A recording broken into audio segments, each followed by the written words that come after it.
Behold, trapped in a hellscape of their own invention, socially unaware old white men bound by the pretense of being fake lawyers yet knowing no law, no exquisite Latin terminology, they are inexplicably compelled to quibble over minutia, squabble over triflings, and bicker like those who value their backyards far too highly without even knowing the difference between an easement and an alleyway. At this very moment, you have entered the heart of the law offices of Quibble, Squabble, and Bicker. Let's get started. Welcome to another edition of the Law Offices of Quibble, Squabble, and Bicker with your hosts, Matt, Brendan, and Greg. And we have a very special guest today, author, scriptwriter, international consultant, and gadabout John Vorhaus, coming all the way from somewhere in the world. I'm not really sure where. He may be in California. It could be somewhere else. Just don't know. Can't tell from the background either. And he's going to help us later on when we deal with the client, A Plague of Ideas. And he is the first guest fake attorney who's brought his own client with him. So this is like groundbreaking happening today. Thank you, sir. But I did find out that Brendan has found a sponsor for today's show. So Brendan, if you could let us know what today's sponsor is. I'm sure everybody wants to know. Fantastic. So today's episode of Quibble, Squabble, and Bicker is brought to you by Divisipam. Are you feeling more reasonable or agreeable recently? Has your personal outrage about the shit other people think gotten to an all-time low? Can you not remember the last time you lost your marbles about something someone else said? Well, maybe it's time you tried Divisipam. Divisipam is formulated to ensure the maximum amount of upset with the least amount of thinking. Why compromise and work things out when you can bicker and fight until the end of the world? Side effects of Divisipam include becoming a real conservative, becoming a true progressive, alienating everyone but a small group on Facebook you hardly know, spending way too much time Googling things, signing up for Twitter, and generally becoming an insufferable asshole. Divisipam is not for everybody, but it should be. Check with your corporately sponsored social engineer to find out if Divisipam is right for you. I want some.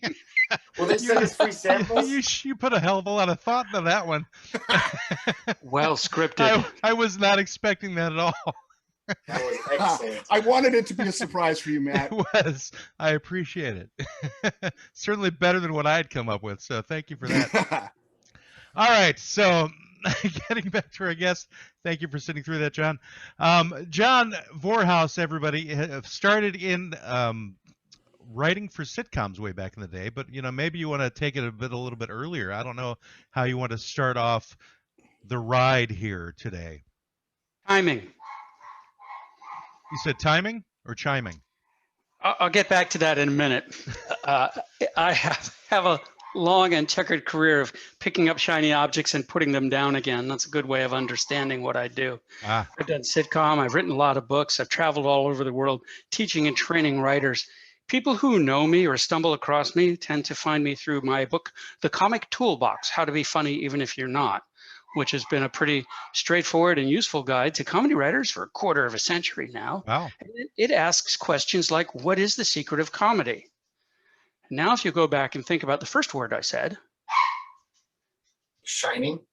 timing, you can see that joke completely doesn't work if the timing is wrong. I put the punchline a half a minute in front of the setup, and that can't possibly work. Well, we certainly would need to read the book, I think, to make We this need that podcast successful at all. Yeah, I think all of us need that book. We could write that off. No, I saw an interview with you where you said that you went into instructing people about things before you knew about the things you were instructing them on. Oh, dude, I'm still doing that. Okay. In August, I'm teaching a class at the Burbank Comedy Festival. I'm teaching a class in stand-up comedy. It'll be the first time I've ever taught a class in stand-up, live and in person. Later that day, I will be performing at the Burbank Comedy Festival, and that will also be the first time I have performed live, stand-up, live, and in person. So this idea of teaching things that I don't know how to do is so alive in my life right now. It's happening even as we speak. I did it with poker in a major way. Sorry, for context. I'm a recreational poker player who figured out that I could teach poker pretty well. And once I learned that I could do that, then I could grow my understanding of the game and teach it at the same time. And so that's why I have no fear of wandering into a situation like stand-up I've never been before and saying, hey guys, I can teach you. Do you feel like a hypocritical in any way whenever you do that? No, thank you. That's a really good question. Yeah. Think of me as an avid learner. Think of me as someone who is on a journey side by side with the people who are also taking the journey. Uh-huh. But maybe not side by side, maybe a step or two ahead, and not a step or two based on experience, but a step or two based on understanding of how comedy works, understanding how creativity works, understanding how setting up and running a practice of anything works. For I myself have set up a practice of situation comedy, singer-songwriter, novelist, nonfiction writer, artist. I know how to set up and run a practice. So if you could think of me as a guide, a couple of steps ahead of the troop saying, come on, kids, let's go this way. I think that's where my authority comes from, because since I don't know it inside and out, I look at it with certain wide-eyed wonder, which makes me, if nothing else, a super enthusiastic teacher. Do you think that your next book will be how to conduct brain surgery? Could very well be. I stay away from dangerous stuff like that. The example that always comes, I'll give it a shot. I'll show you guys how it's done. What's Where's my stapler and my staple remover? I can handle this.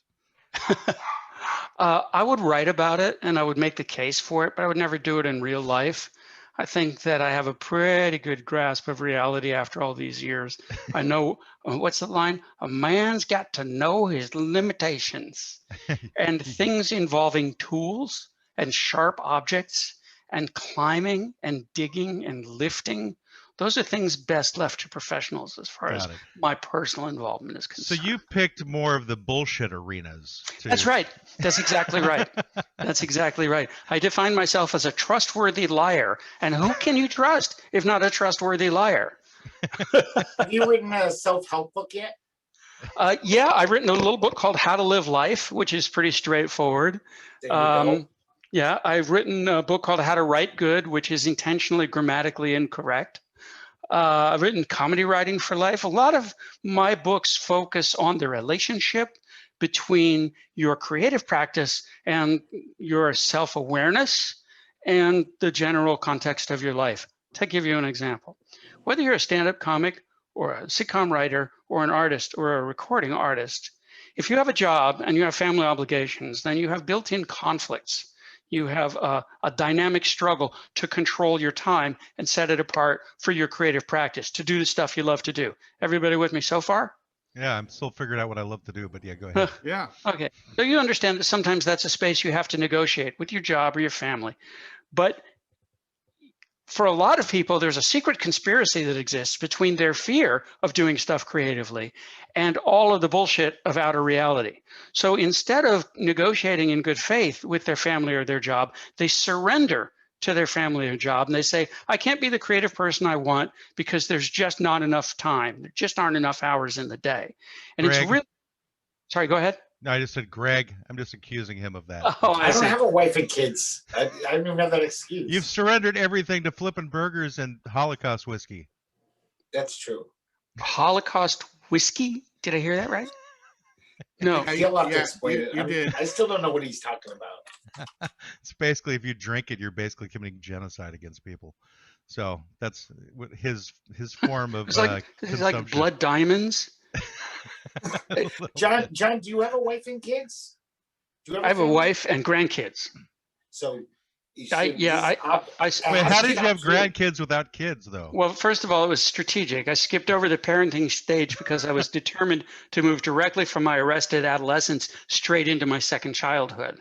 And so, mission accomplished. So you abandoned your children and waited until they No, didn't ever have any. Oh. He never had children. He just adopted grandchildren. No. Okay. You find yourself in positions in life in blended families where you become a grandparent by default. And then you do what a grandparent should do and must do. In my case, that's teach the kids poker and ultimate frisbee. They learn those things from me, then I will have done my job.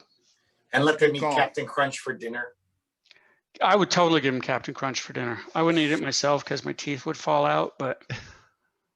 Yeah, but at your age, you don't really need them anymore. I don't really care. It doesn't really matter anymore. You ever Actually, think I have about a that? question about ultimate frisbee because I realize sir. that I have no idea what ultimate frisbee is, other than it's a really, really good frisbee. Oh man, it's a really, really good frisbee. It's unfortunate that it has that name, but in one sentence, it's a field sport and a team sport, kind of like soccer or football, but with a flying disc, a frisbee. And you Uh, throw from teammate to teammate, catch it in the end zone. That's a score. A lot of running, like soccer. oh, so it's Like not frisbee golf, but it's not like frisbee golf. Frisbee it's golf is a soccer with a game frisbee. you can play. Soccer with a frisbee is a good way of thinking about it. You can play Okay, frisbee golf with a beer in your hand, so it's not really a sport. but just don't throw the Hey, beer. we play a lot of frisbee golf down here in Florida. It is a sport. It is a sport. Bowling.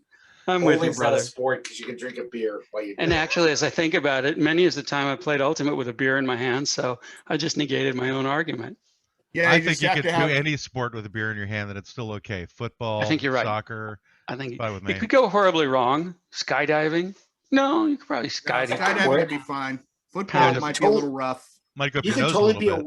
you could How about totally be a highlight? right fielder. How about- You could totally be a right fielder in Highlight, in baseball.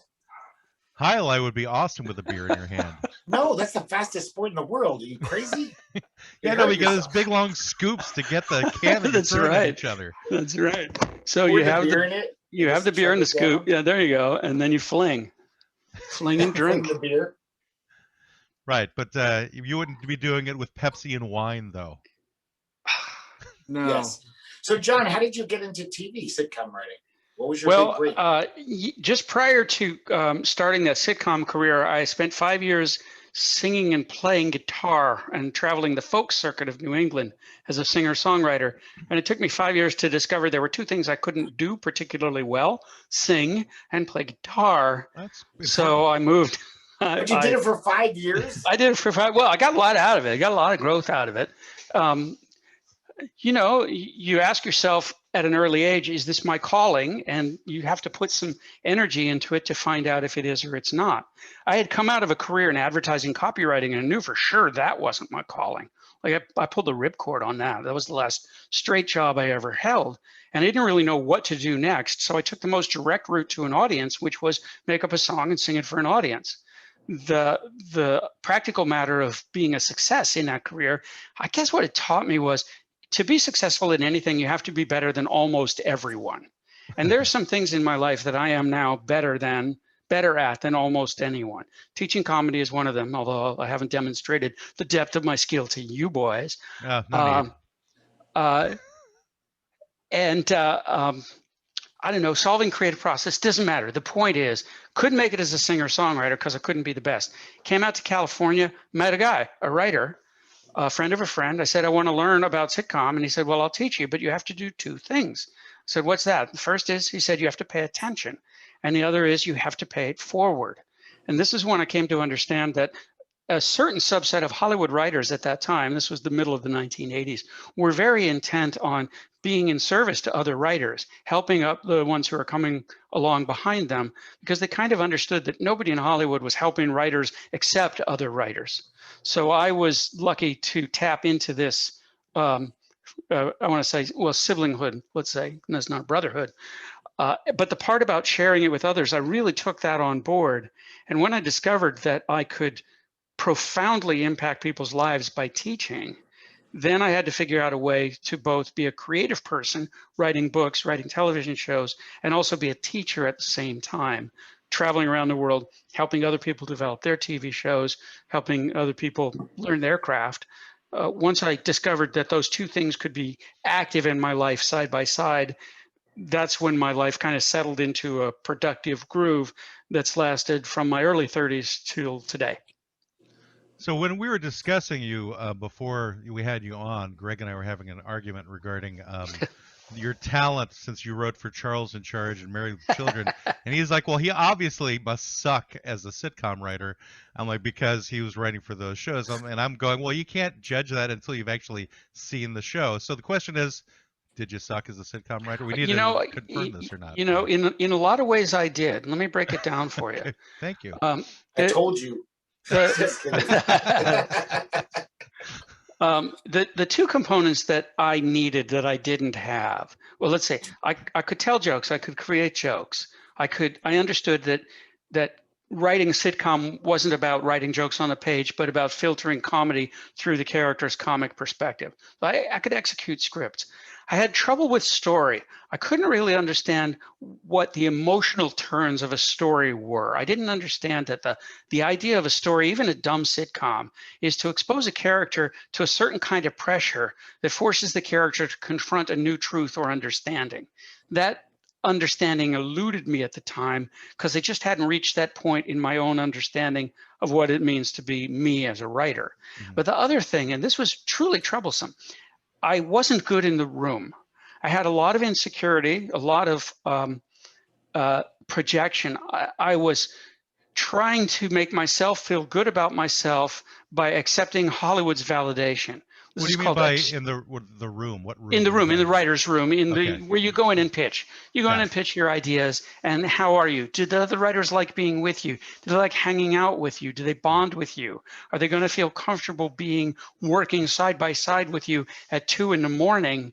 when the boss, who's an idiot, says, no, we need to rewrite the second act because the lead actor, who's also kind of an idiot, is going ballistic in a dressing room? Is this someone you want to go to war with?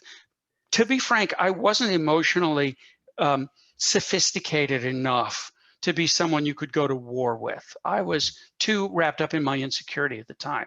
So for those two reasons, I think I really hit my head against the top of my sitcom career. Oh, I gotcha. Now, a quick question.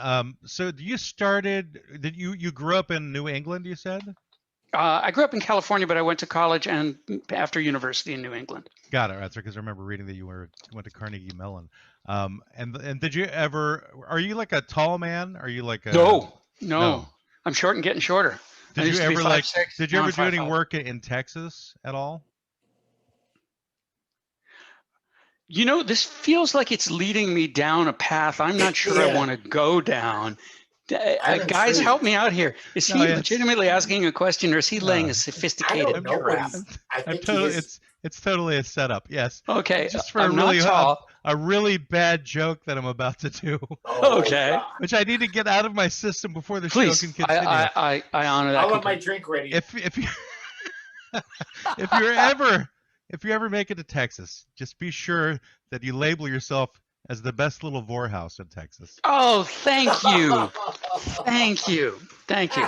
So that was a pretty good pun. That was actually not too bad. As you can imagine, I've lived with that all my life. But you'd be surprised how many people land on poorhouse or even warehouse, which I don't understand at all. Yeah, I'm sorry for that. I'm glad that you're perceptive enough to pick up where I was leading you. This is not my first chicken dance, sir. I have danced with the chickens many, many times. You wrote a book on comedy. I have not. I basically burned books on comedy. So that's yeah. I can understand that. You know, the topic came up, and this might be worth some discussion. Somebody said, you know, can anybody be funny? Can I actually teach somebody to do stand-up comedy? And I said, if they have self-awareness, I don't see why not. But if they don't have self-awareness, I don't know how I'm going to introduce them to the things that really need to happen in order for you to get up on stage and communicate to the audience. Because, you know, so much of what you need to communicate starts with who am I? And if you haven't really addressed that question, you're still short of square one. I'm not sure why I said that. Well, I think it's a self-deprecatory thing, right? I mean, is that why I've always thought that like evangelical Christians and like hardcore Republicans, they're never funny. And like really serious left-wing people, they're not funny because they lack that so capacity to self-reflect. In this other philosophy that's like they're not even thinking about their own self-awareness. They've got all these thoughts in their head about some other propaganda, and they're not funny ever. They're just. I think it's because they were taking divisipam, is why. Yeah, that's what it is. By the way, but that divisipam, by the way, Brandon, I have to say, just on the level of craftsmanship, it was amazing. And where it landed, you found the hard target of really sticking it in and skewering it to the small-minded without calling their attention to it at all. So yeah, neither Greg nor I noticed, so he was perfect. Yeah, he was talking about us. Oh, is that right? No. We're Well, I definitely appreciate it. Thank you so much. I'm actually a marketing and ad copywriter my whole life, so I stuck with that. I tried the music thing earlier in my life, and it was just about mostly getting beer and chicks. And then, after that, I just started writing ad copy. Well, we writers are blessed if we can make a living putting words on the page, because doing anything else would truly suck. So That's anybody true. whose interest is aligned with their paycheck is thumbs up in my book. Part of what drove me out of the straight life, air quotes, straight life, was the fact that I wasn't really a very good employee.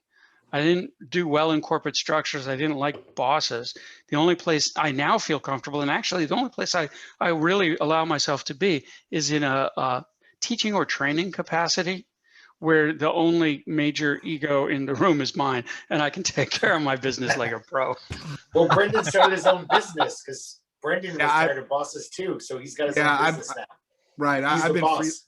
right. I was freelance for a number of years, and then I just took a corporate gig because I had to raise some kids. And then as soon as they were sort of a little older, I was like, oh, to hell with this, because I was terrible at being an employee. Oh, I got in fights. The only thing that kept me employed was I was really good at what I did. Otherwise, I would have been fired 20 times.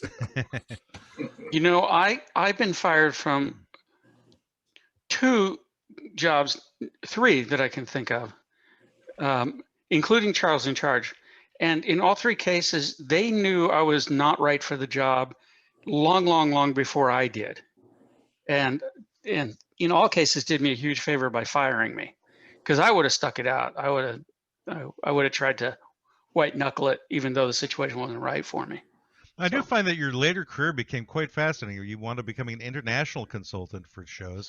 And one of the interviews I saw was you were talking about how you were responsible for running Married with Children in Russia, and for like 3 years or something like that. Yeah, two full winters, 2007 and 8, or 8 and 9, something like that. Yeah, I spent 2 winters in Moscow. I was never there in nice weather.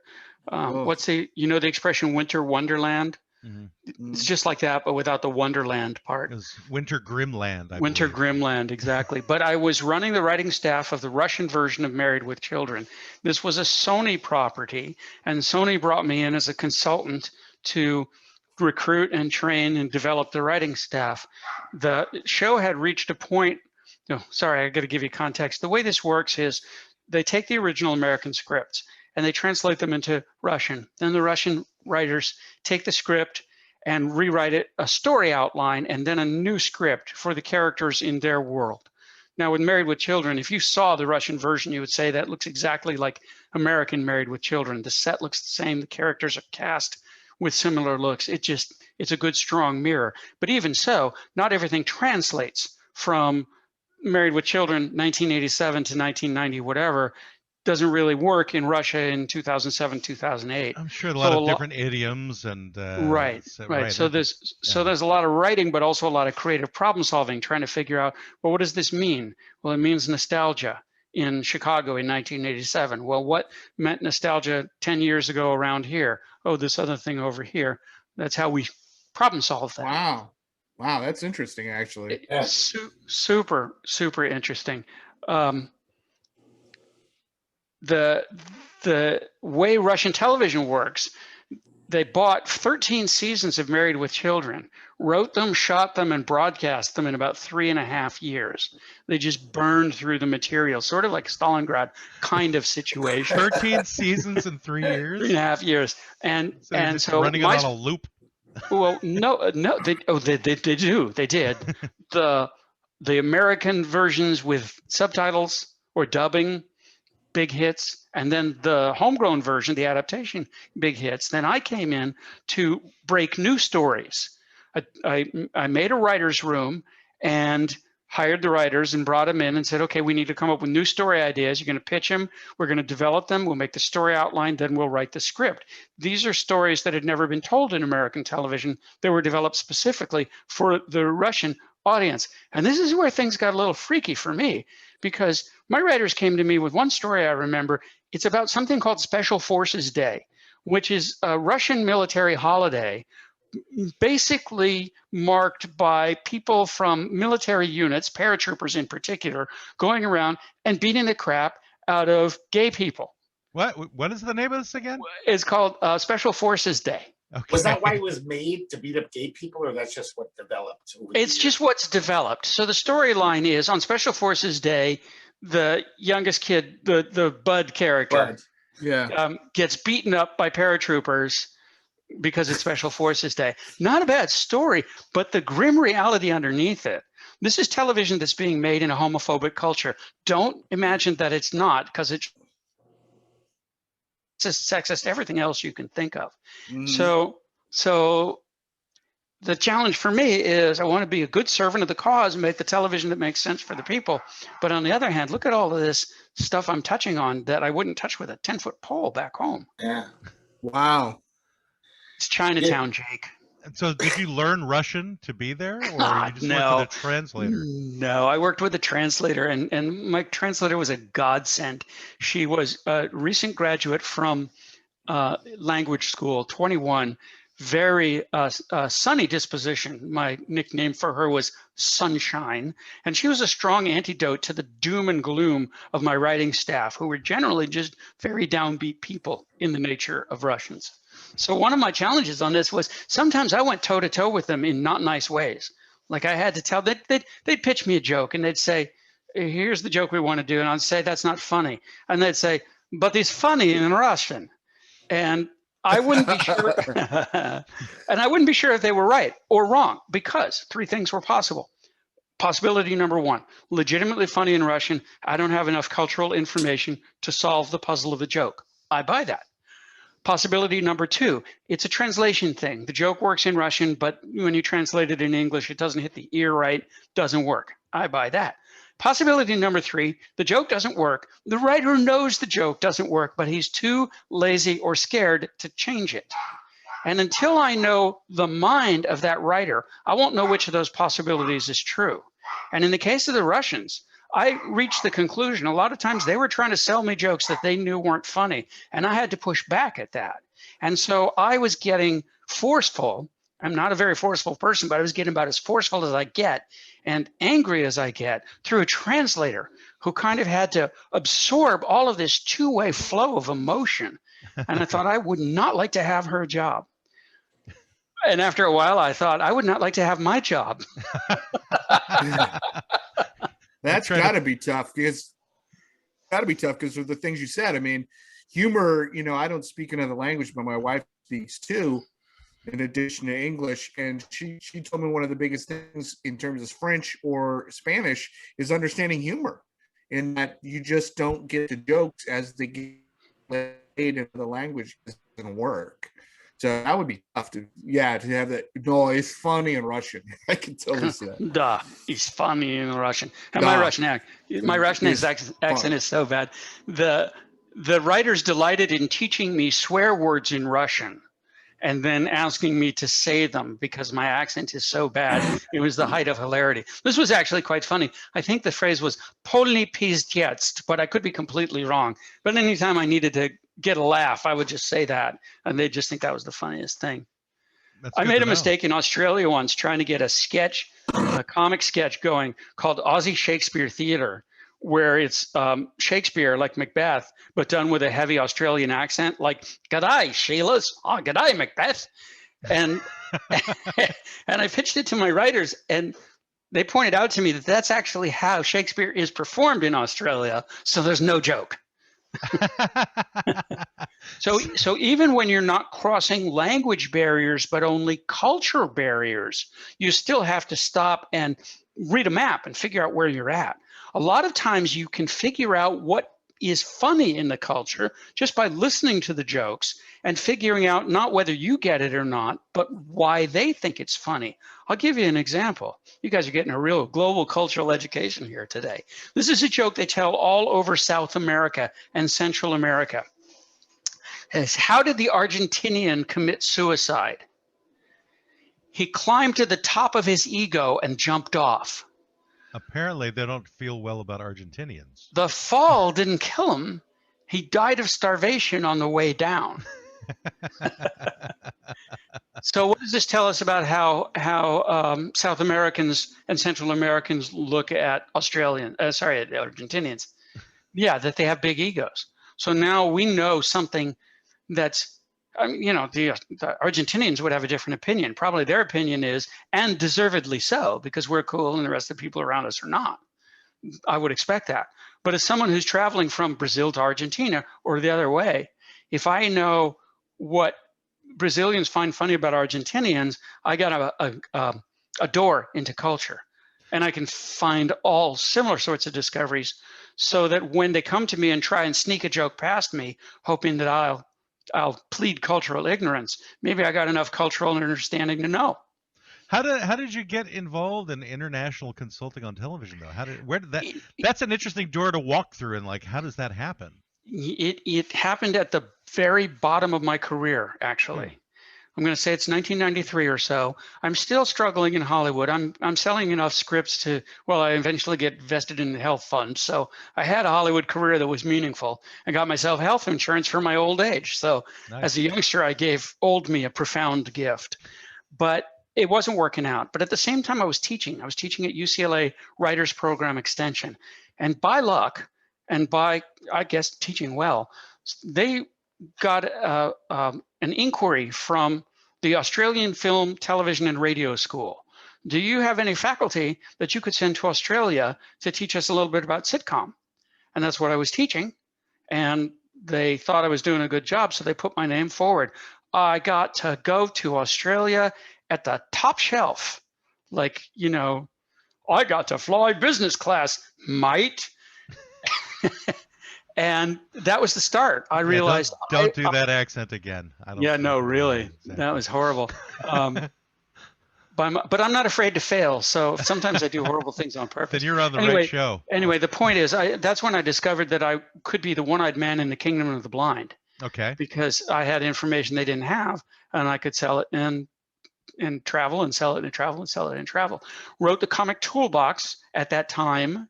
And that was just when email was starting to be a thing. So very early on, I got an email from a guy in Switzerland saying, "Are you the guy who wrote the comic toolbox? If you are, you should come and work here. And if you're not, you should track down that guy and tell him that he should come and work here." So stuff like that started happening. And then word of mouth, you build up a reputation. There aren't too many people who can do it effectively. There really aren't a lot of people who feel comfortable walking into completely alien cultural environments, which I love because I love doing new things. There aren't too many people who have a real understanding of how to make writing possible on the level of toolcraft for people who want to do it and don't know how to do it. And I have that capability, and there aren't too many people who have specific expertise in comedy. So I got a lot of uniqueness supporting the fact that I had that business all to myself. I think that's the best way to put it, because Nice. there really wasn't anybody else doing it. You just created your own environment. Of necessity, my friend, because the environments that were offered to me were so inhospitable to me. It was necessary to create an environment where I could write and teach, where I could be the controlling voice in the room, where I could walk away when things got boring, and where I could continue to travel around the world exchanging information for experience and money. So speaking of inhospitable, so which of all of the countries you went to was the worst? Which is the one that you were like, I got to get out of here right away? At the end, it was Russia. At the end, it was just, I've been here too long, and this place is too not my vibe. The key to understanding Russia was given to me by somebody. I said, "Do you think there's a chance for democracy in Russia?"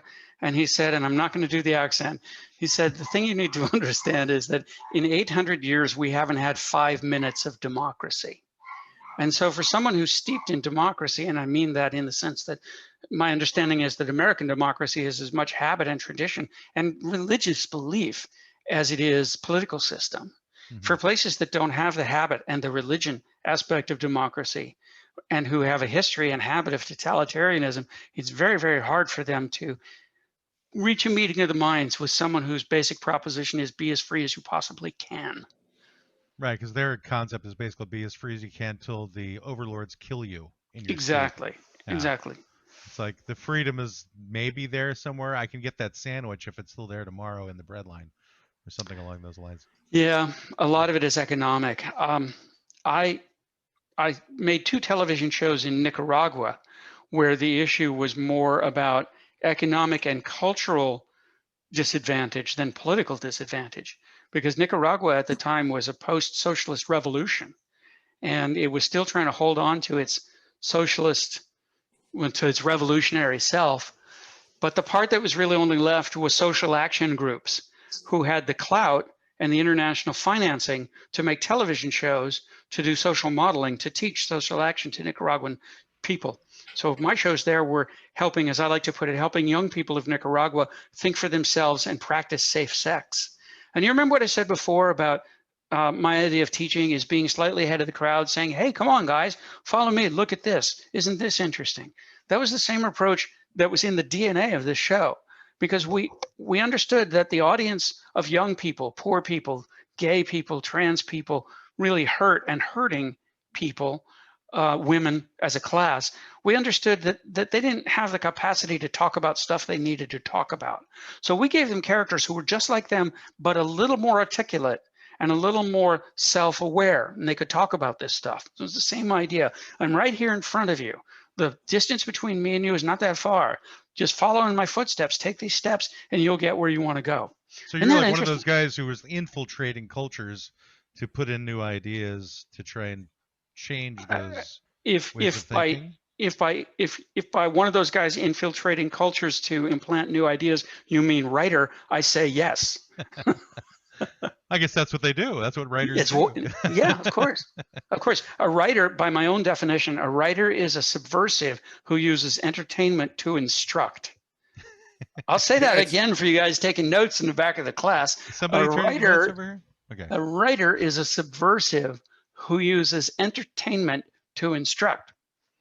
Registered trademark. It's those 3 black and white guys behind Matt. They're in the back of the class. That guy right there needs it really well. Yeah, he looks very confused. Yeah, that's a very good definition. I like it. Actually, that brings us to a really good point of the show where we can now bring out our client. And again, John was the one who found this client like about a month ago whenever we booked this interview. And so he doesn't remember the client very well, and we're going to have to get familiar with the client ourselves as the client walks in the door. The client is a plague of ideas. And to me, I think what that means is you can have so many different concepts to deal with, you don't know which one to pick to work with. That's what I'm kind of guessing. Oh, I remember this now. Is this like diarrhea of the mouth, kind of? I think this is the nature of our show, really. Diarrhea of the brain. Our show is such a plague of ideas that we're infecting people all the time with all of the ideas that come out of our head because we have no editing skills. And so, yeah, I know that from my own experience in terms of writing, whether it's writing, ad copy or writing something for a blog post or a website. I have so many ideas and so many thoughts and so many concepts. It is incumbent upon me to have a hard deadline. And as a writer, I will just fart around and fuck around until the very last minute where, the client or, the project manager, whoever it is like, that shit's due like tomorrow morning. You know that, right? And I'm like 6 o'clock going, oh yeah, right. And then suddenly I get focused. And if it wasn't for deadlines, I think I would just spin my wheels. I don't know. Okay, well, let's deconstruct that, Your Honor. Yes, Professor. Yes. This is a simple case of writer's block that's being artificially mitigated, I would say self-medicated with deadline. What's happening here is you're going through your creative process, and a little voice inside your head is saying, I'm not good enough. I call that voice my ferocious editor. And I actually wrote about it way, way, way back in the comic toolbox. He's been with me that long. A little voice inside my head says that's not going to work. If I give that voice too much bandwidth, that's when I stop writing, because I'm so afraid of writing that I simply can't put pen to page. And I'm so afraid of committing that even when I know it's my job to look at my choices and make a choice, or look at my options and make a choice. Still, my ferocious editor says, none of these choices is any good. You suck. It's no good. Now along comes the deadline, and the pressure of the deadline is like an enemy to the fear. It's a counterbalancing force. And once the pressure of the deadline becomes great enough, it overwhelms the fear and pushes it aside sufficiently forcefully that you can actually get the work done. So first we understand that procrastination is nothing more or less than a voice inside my head saying, this work is not good enough, therefore I suck, therefore I might as well not bother, and I stop. Everybody has it, everybody deals with it their whole life long. The best way to deal with it is to confront it directly and say, I see you, fear. I know that I judge myself. I'm going to try hard to evaluate rather than judge, and serve the work rather than serve my ego, be in my practice, do my best, make what choices seem right, and see how we go. Does your ferocious editor have an actual name, like Bobby or Joe? something? Joe's the name of the editor? No. That seems like not very creative. Swifty Lazar. Swifty Lazard. No, I never really thought of that. You should give him a name, because you need to have conversations with him. I mean, like call him over and talk to him and say, hey, you're screwing me up, buddy. Well, here's how that conversation goes. In my early days, I would spend 1 minute of writing and 5 minutes of worrying. Now I spend 5 minutes of writing and 1 minute of worrying. I've flipped the balance. I haven't eliminated fear, but I've come to terms with it just by confronting it over and over again, saying, yeah, I know. What was that word you used? You said wordying? Worrying. Worrying. Got it. Worrying. I'm going deaf. Worry. I wanted to, Brendan, did that help at all? Caller? No, totally. You're absolutely caller number one. Yeah, you're absolutely right. I mean, I said all that knowing sort of what knowing all of those truths. Well, I mean, it's always good to hear it again, but yeah, no, it's totally true. It's like you sit there and as a writer, you go, this is the idea, and you're like, that sucks. And then this is the idea, no, that sucks. And that sucks. And then you just go away. And then you come back and you're like, God, was I fucking drunk? What the hell is all this? And then you write something different. First, you must entertain the possibility that you were, in fact, fucking drunk. Yes. Oh, okay. Well, that was probably true without a doubt. But you remind me of something that I teach in my writers' rooms, and it's called a Monday idea. You can have an idea on Monday and it seems like, oh, this is it. This is the answer to everything. This is a hot idea. And it's hot because it's new, like a rock and roll record sounds good when it's new. If the idea still has merit on Friday, then you know you're onto something. So one way you might think about problem solving here is do the raw material, the mining of material in a rush, in a burst, without bothering to evaluate any of it at that time, and then let it sit long enough for you to get some distance, then go back and look at it and maybe take the point of view of, okay, now I'm in editor mode. I'm just going to put a check mark by the ideas that I'm interested in developing further, not by the ones that I think are good or bad, but just the ones that I think will stand the weight of further development. And if you do this, you get two good things working for you. One is you separate the creative process into its natural two parts. The first part, generating the raw material, and the second part, evaluating the material you created. So mining and refining. And then the other thing is it puts you in a frame of mind where you can start to look at your work, not through the filter of, is this work good or bad, but rather through the filter of, is this work on the right track? Can it stand the weight of further development? This is not insignificant. Right. This is really kind of the whole thing. Because once you're in that mind, and for my purposes, in my vocabulary, I call this when I'm in my practice. When I'm in my practice, I'm only interested in making the work as good as it can be. And I'm only evaluating the work in terms of, is it doing the job that I think I want it to do? And the more I get used to being in that frame of mind, the less time I spend in the part of my mind that judges and judges harshly rather than evaluating objectively. Thank you, boys and girls, for coming to our workshop today. Yeah, really. So when you have a plague of ideas, I am a plague of ideas, obviously. I thought when I had a plague of ideas is that it wasn't fear. Because these guys know me, they'll vouch for me. I'm not an egomaniac. I'm the opposite. What? I'm not very pleased with myself. What? But I will say that when I was younger, I did have all these ideas. I write them down. This would be a great short story. This would be a great song lyric. I was just lazy. It wasn't fear. I was just so lazy. I'd be like, oh, I'd rather have, drink with my friends and not work on the song. No, and you know what, Greg, I eventually wrong. got the stuff out. You're absolutely 100% wrong. I wasn't because afraid. you were afraid. No, you were. I was lazy. I was lazy. Nope. Well, I think you guys are saying the same thing. I really do. Greg, not to push back on you, but I could easily deconstruct lazy or explore lazy and find fearful. Maybe not in you, but I could certainly. I've certainly encountered a lot of people in my practice who say, "Oh, I'm just a lazy writer." No, you're just a fearful writer. And again, I'm not attacking you on that. I'm just saying those two conditions can be related. But Brendan was attacking him on that. Brendan is attacking you. I'm not an attacker. Absolutely. Brendan, keep attacking him though. I've never gone to therapy, so maybe that was the deep-seated. I got extra lazy when I came to being creative. But I am an incredibly lazy man, and these guys will also attest to that. I'm incredibly lazy. I mean, do you get emotional satisfaction out of being lazy? Do you get neurochemical pleasure? Do you get endorphins? I guess. I think he's asking you, do you get hard, Greg? Well, do you get creatively? Laziness. I'm happy when I get to be lazy. Like I'm always like, oh, I have 2 days off. Oh, this is great. I'm elated. I'm so happy that I don't have to do anything. I can just stick around for 2 days. I'm really signed on to my endorphins, and I need to create and be not lazy just because it triggers my neurochemical bath that I take every day. Yeah, I get that. There was a moment yesterday afternoon. I have a new backyard pool, just a blow up thing, above ground thing.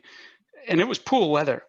And I was by myself and I could have jumped in the pool. And I literally said to myself, that would never cross my mind, because that pool time was time that I could spend drawing or writing or painting or creating or, anything I could think of, triggering my creative pleasure response. I really think that's what I'm. Your creative boner. My creative boner. I think that's really what I'm at. So what I understand, Greg, and maybe this cuts to this plague of ideas thing. We enter creative process. We generate those ideas in the first place, both on the wave of that endorphin rush and for the sake of getting that endorphin rush. It's what we do when we get hold of a hot idea. And we might even record the hot idea. And now we start to have this plague of ideas because we know it's a hot idea because it gave us the rush. So we wrote it down. And now we got a bunch of them and we don't know what to do with them. And we look at one and we say, well, whatever rush I was feeling before, I'm not feeling now. So I'm really not inspired to work with it any longer. If I can look past that and say, if I continue to work this, if I really explore it and open it up and make it into something, is that going to get me into the part of my practice that gives me that creative satisfaction on a much deeper level? Mm-hmm. So maybe we generate a plague of ideas so we have a lot of toys to play with. And then we let the toys sit. It just feels like I just said this. We let the toys sit. And then we pick up the ones. Over time, we find out which ones can stand the test of time. Please, let me give you an example. I've written 7 novels that got published. I've probably written 4 or 5 full and complete novels that never got published. And that's all just plague of ideas on a massive scale. And I write that stuff off because So these unpublished books are like your buboes then? Yes, exactly. Wow, They're the extra points of the plague. Extra points for using buboes in a plague-related. That's really gross. Anyway, the point. Welcome to the show. The point is, I don't have novels in me anymore. I'm not going to write them. I got other things to do. So you were basically able to expel those particular demons, the novel writing demons.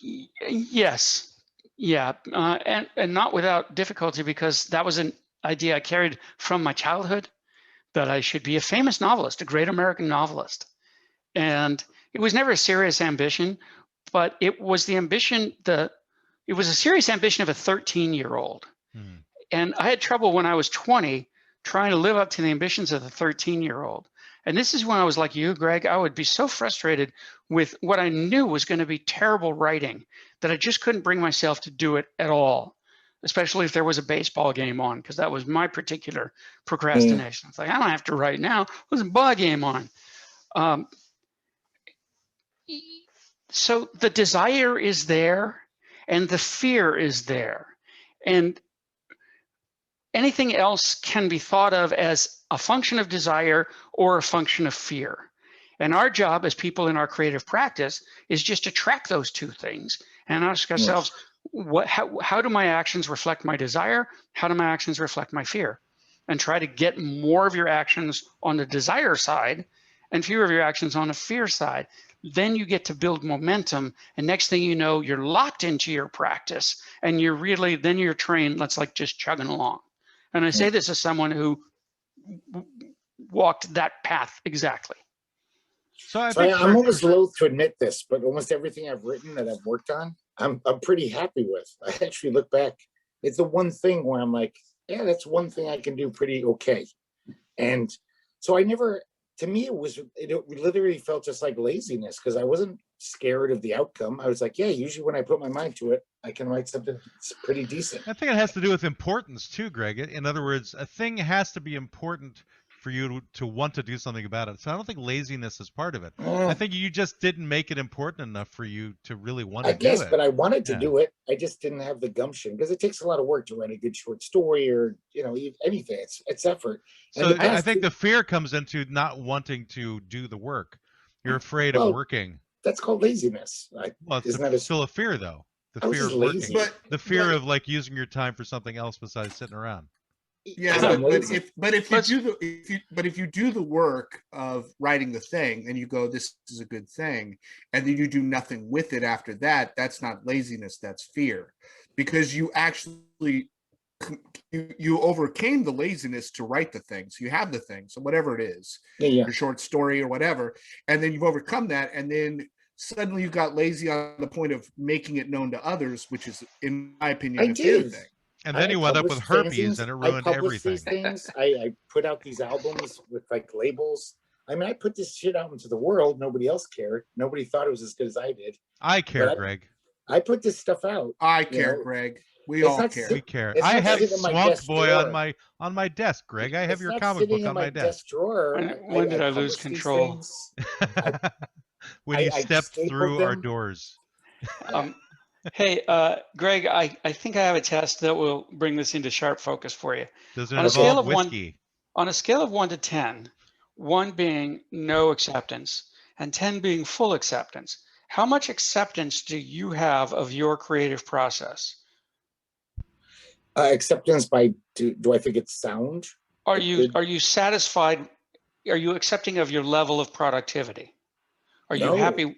No. Okay. So then if you're not satisfied with your level of productivity, then you can just choose to visualize it this way. You're where you are, you know where you want to be. There's a gap between where you are and where you want to be. Now all you have to do is think strategically about how to close the gap. And how and forget whether the label is laziness or fear. The label doesn't matter. The only question is, how can I spend more of my time being in my practice so that I can have more of a sense of satisfaction that I'm the sort of person who is delivering the goods for myself. Though actually, like flipping burgers gives me a lot of satisfaction. I don't really know if I need to do any changes in my life. Oh, you're such a liar. I'm kidding. Then you're good to go. No, such a liar. I thought though, even if somehow I made it like one of my things went over and people were like, hey, we want more of your stuff. That to me would be torture, having to be like, oh, I got to really be creative. Like that's my job. Like where I got to sit down and polish these things. Cause I'm kind of a perfectionist when I write. I work over it and I want it to be the best it can be. So it's really excruciating. When I go to my dumb job, all I got to do is do my dumb job. There's no stress. And then I come home. But if I was like a writer full time, I'd be like, every day would be like, oh, Greg, can you do it? You got to fucking hunker down. Like it's pressure. You'd pass through that though. You'd pass through that. And that's look, actually, I have an acronym that's a really bad acronym, but I'll define it. The acronym is DFBO. And it stands for don't fear bad outcomes. My own career, many times I put myself in situations where I've said, this could go really bad. This could go disastrously wrong. Not life-threatening wrong, but career-threatening wrong.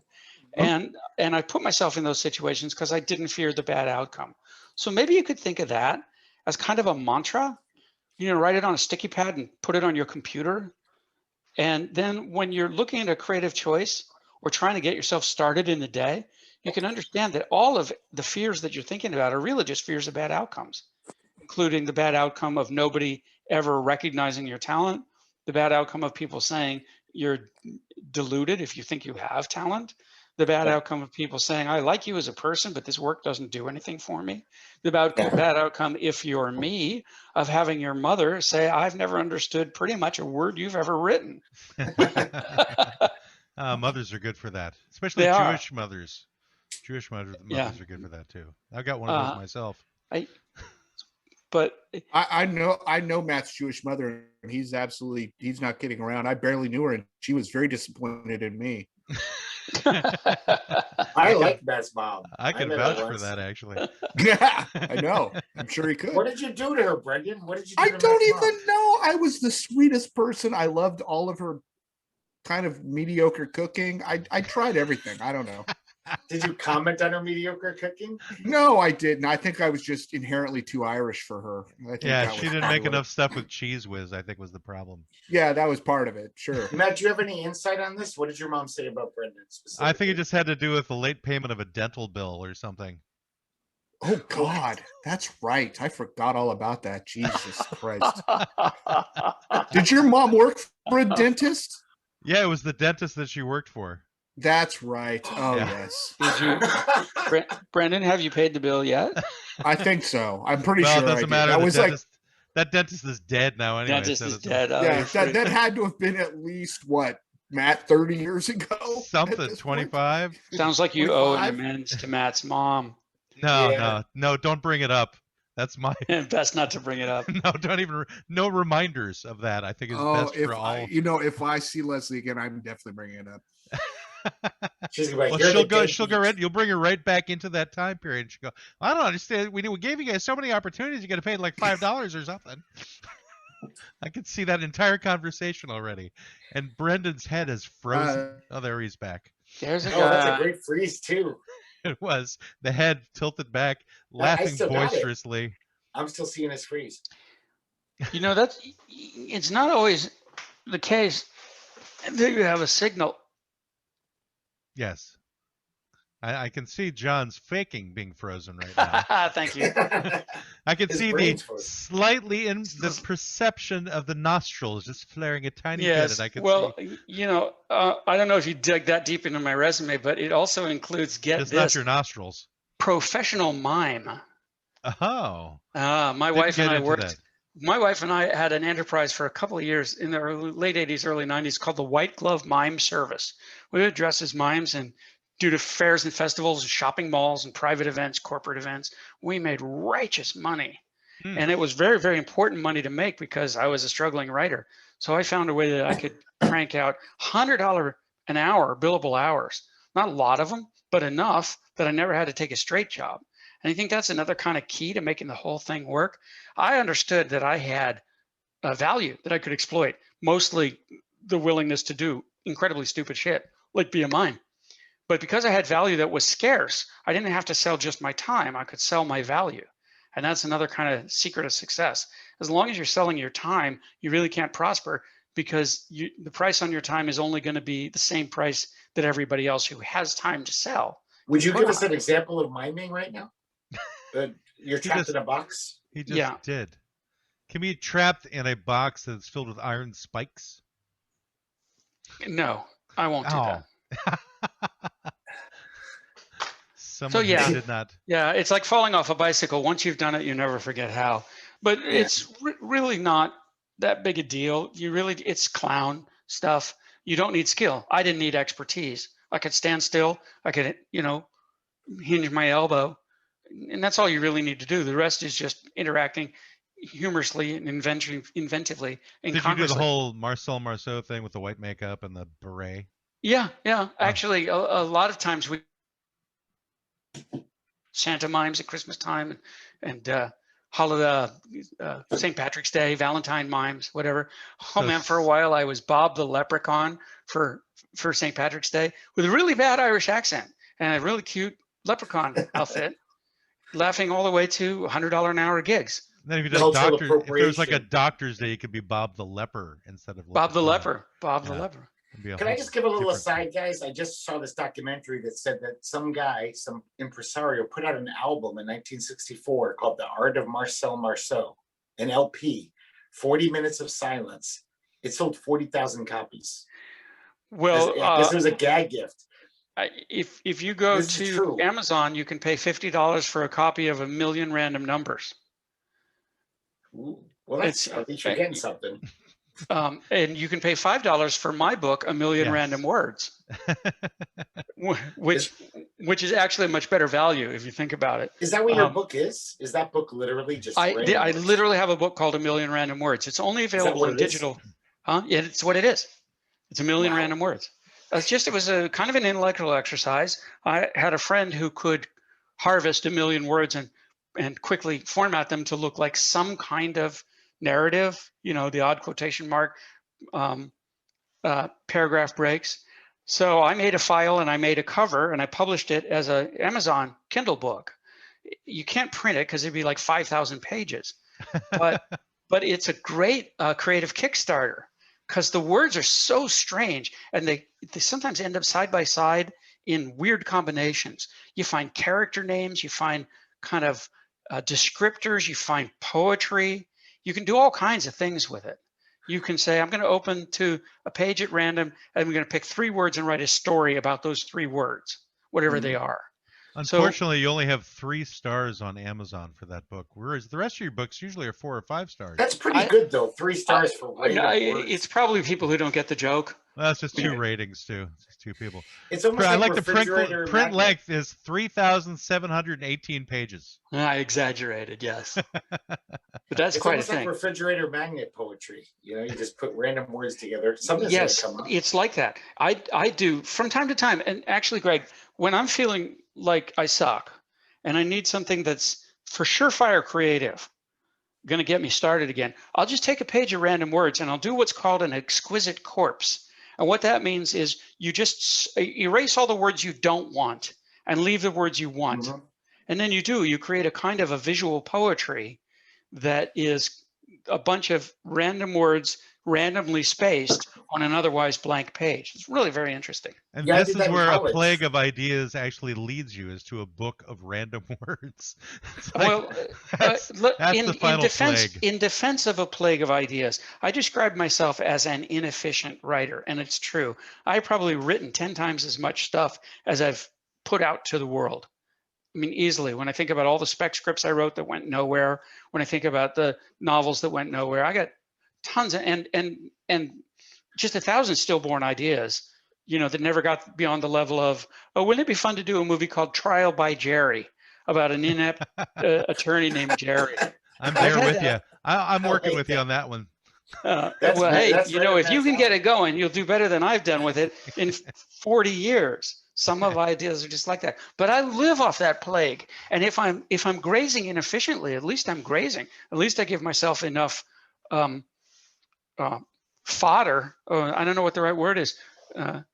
Enough raw material that I can generate, if it's 1,000,000 random words or a white belt in art or how to live life, whatever I want to do next, I just make it and throw it out into the world, and it will have some kind of life or not have some kind of life in ways that I either can know or can't know. But none of that's my job. My job is to throw it all out the window and see if it lands. And if you embrace your creativity with that same kind of joie de vivre or don't give a damn, throw it out the window, see if it lands. You can have a beautiful career. John, I you think that seem was like a a great perfect- booster of other people. And I'm just curious, though. I think there's some people who just don't have many ideas, no matter what they do. It doesn't matter about their fear. They just don't. They're not that kind of person. They have don't to be the ideas. self-aware ones, Greg. They have to be self-aware. Look, Greg, my path isn't for everyone. My path is for people who want to have a creative practice and don't know how to go about it. my heart goes out to people who can't find happiness in creativity, because I've gotten so much happiness out of my creativity. And I know it's a bright and shining light in people's future. They engage with it, it's going to turn them on hard, and they're going to be better for it. I can't bring them to it. I hope that they have similar sources of happiness and acceptance in their life in other ways, their family, their kids, their loved ones.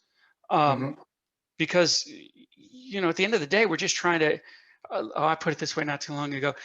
If life is an amusement park ride, as I deem it to be, it can certainly be said of me that I haven't wasted my go.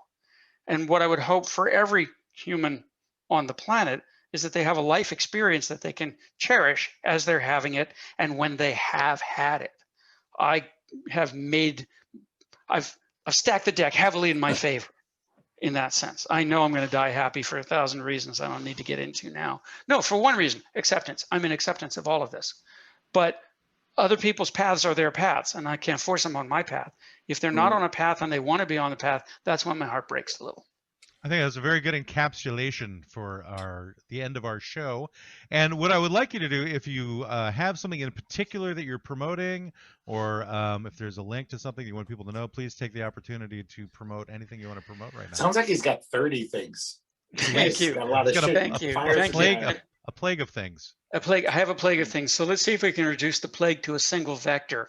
If you have my name, John Vorhaus, JOHN VORHAUS, rhymes with, well, never mind, it's easy to remember. If you have my name, then you have my website, johnvorhaus.com, and there are books for sale and there's art to look at. If you have my name, you can go to Amazon and type it in and be instantly whisked to my Amazon author webpage, where you'll find a whole lot of other books and audiobooks that are completely awesome, because I did the author narrated audio as well, because I did that too. So you can get that stuff there. If you have my name, John Vorhaus, and you can think to put a period between the first word and the second word and guess that I might be on Gmail, then you have my email address, and I invite your contact for anything at all, because I'm that kind of guy. And if you have my name, you can go to redbubble.com and type my name into the search field and find your way to my art shop, where you can get mugs, t-shirts, all kinds of cool stuff. And Cool. if that doesn't work for you, follow me on Facebook.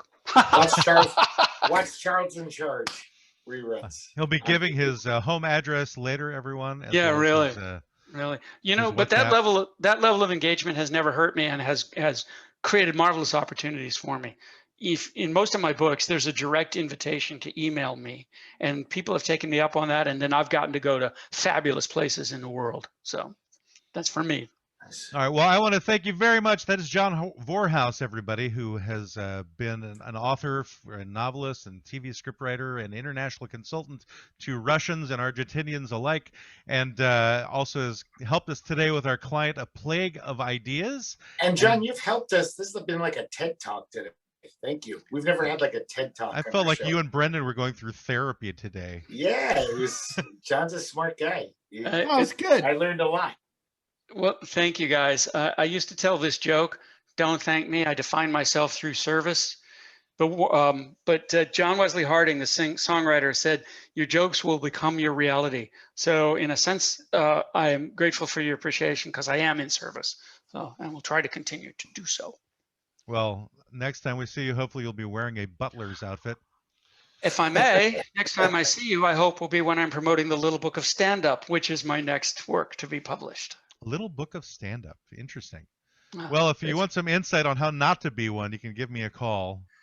Because I made an attempt at being a stand-up comic back in the early 2000s, but I learned that I hate writing jokes. I prefer this type of format. So, yeah, Well, making jokes is rough. You know what? As Buckaroo Banzai once said, wherever you go, there you are. I continue to be. Wow, that's a reference. All right. Well, that brings us. That's the little Morehouse in Texas. You're pretty good at writing jokes, apparently. That was in my head. I couldn't get rid of it. Oh, Brendan, who are we sponsored by again today, Brendan? Oh, of course. We're sponsored by Divisipam. Divisipam. for your divisive needs. For all your Yes. divisive needs. Okay, It's a good. suppository. Take it suppositorily. You can take it orally or up the ass. It's really up to you. All right. Well, this But has if you, been, depending on which way you take it, you're probably going to argue with somebody about that. it's happening now. All right. Once again, you guys have listened to the law offices of Quibble, Squabble, and Bicker. If you've made it all the way through, I pity you. But we'll see you next week. Your consultation with the law offices of Quibble, Squabble, and Bicker has ended. You may pay your retainer at www.qsblaw.org. Please exit to the right of the water cooler and grab a candy from the front desk. We hope to see you again soon, but you need to leave now. I said leave. Why don't they ever listen? Get out! Get out!